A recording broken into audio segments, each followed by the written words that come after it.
Shia, Sunni are killing Shia in Iraq and butchering them, mutilating their dead bodies.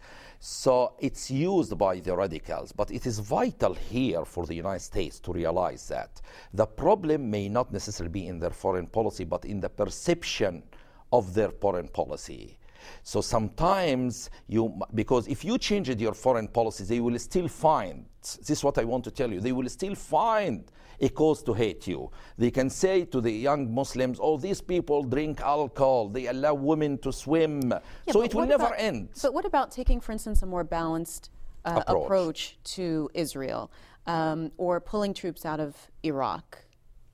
I mean, wouldn't that take away a lot of the hatred and the anger that's feeding this? It may actually go the other way around, because sometimes a concession can be perceived as weakness that can encourage more attacks. So if you, for example, didn't support Israel now for some reason, Bin Laden will feel wonderful. This all what I wanted from September 11th. Let me do another one, so that I ask them for something else to do, to subjugate to Sharia. So where it will end, we should have morals and the principles.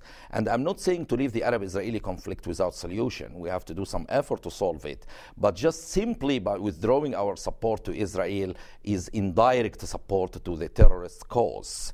So encouraging them to do more attacks. If you want to withdraw your troops from Iraq, that's up to the administration, but they have to do it in a way that does not make America look defeated in the eyes of the jihadists, because if it look defeated, it will encourage more attacks on them. So they have to do it in a very wise way, using certain psychological tactics, psychological war operations to prevent this from happening.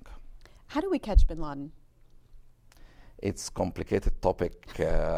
I may not be able to give details about it. But I am happy to speak about this topic to people in the intelligence. So you have ideas about this? Absolutely.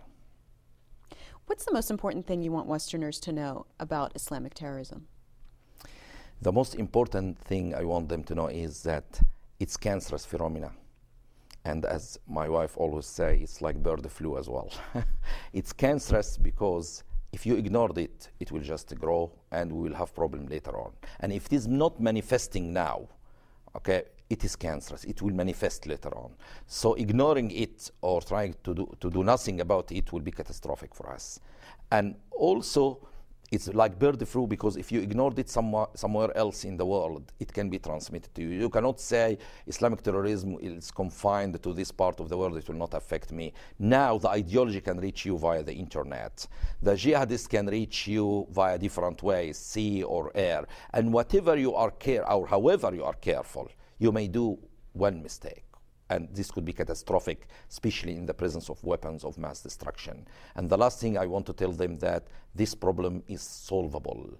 And the most powerful tool in solving it at the end will be education. But it has to be coupled with some other things. Education of the West or education in the Middle East? For the Muslim world, for young Muslims, to bring a long-term solution. But education has to be coupled with some intelligence tactics, some military operations, some other psychological operations to make the whole process effective. So you can't say education by itself will solve it, but integrating it effectively with other mechanisms can really bring some... I wonder how you rate the George Bush administration on fighting what he called the global war on terrorism.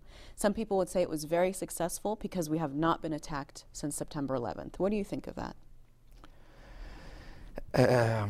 I believe it was overall in the positive direction, in my view, successful. My personal belief, it was relatively successful, and it was not, it didn't reach 100% success. So I can give it, for example, 65%. This is how I think. I always go to parameters. So I'll give it 60, So 65%. Why haven't we been attacked since September 11th? Fear of the reaction of the U.S.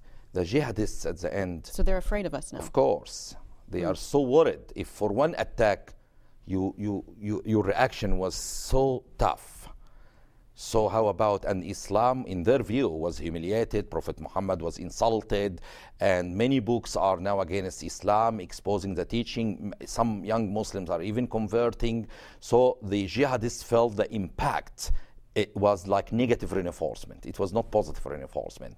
So I believe, and this you can see clearly when they attacked you in 1998, Kenya and Tanzania. The response was very weak. They attacked you within 3 years by major attack. This time, you responded in a tough way. I believe it could have been tough, but much better and well organized than what happened. I believe so. But I'm talking about generally speaking here. It was very tough compared to the reaction in 1998. And they are so afraid of attacking America again. So you're saying as long as we keep the pressure on militarily, then we'll be safe? Yeah, but this may not be very practical because also it's very costly.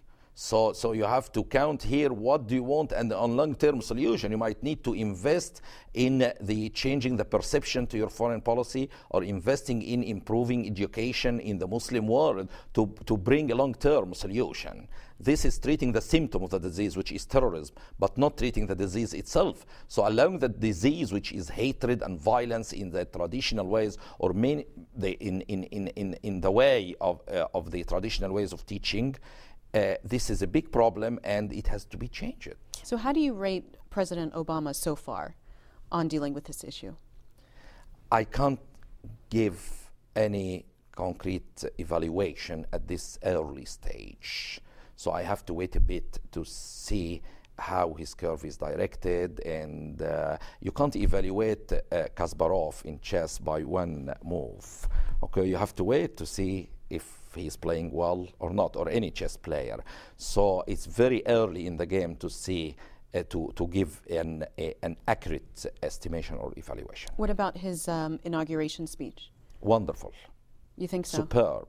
I liked it very much, especially it was with dignity and showing respect to the Muslim world, but without weakness. And this combination is vital to win the heart and minds, but without showing weakness. They like you when you are a strong friend, not a weak friend. So it's vital to, I liked it, to be honest with you, it's in many respects. Tawfiq Hamid's book is called Inside Jihad. Thanks for being on the program. My pleasure and honor. I'm Mimi Geerges. You've been watching Mideast Journal. Until next time, stay well.